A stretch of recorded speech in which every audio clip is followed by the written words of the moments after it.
başında duman gezer, yollar mənə səni yazar. Külə yadım pıçıldayar, ürəyimdə izin qalar. Gözlərin bir yaz səhəri, gülüşlərin ömrüm yeri.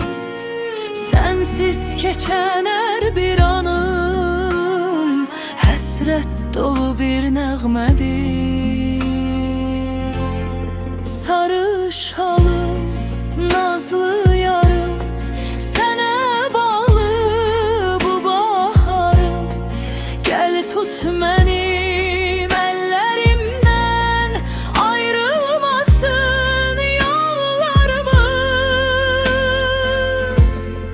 Sarı şalım, gözəl yarım, sən mənim arzularım. Adın düşsə dilim üstə, çiçək açar duyğularım. Bir cicibən ışığı saçlarına, nur eləyər yollarıma. Bir baxışın yetər mənə, can verərsən arzuma. Sevgilə döyünürəm, səni görüb gülürəm.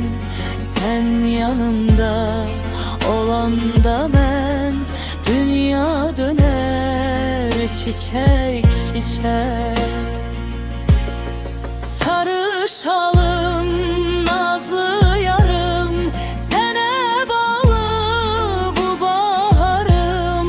Gəl tut mənim əllərimdən, ayrılmasın yollarımız. Sarı şalım, gözəl yarım, sən mənim arzularım. Adın düşsə dilim üstə, çiçək açar duyğularım.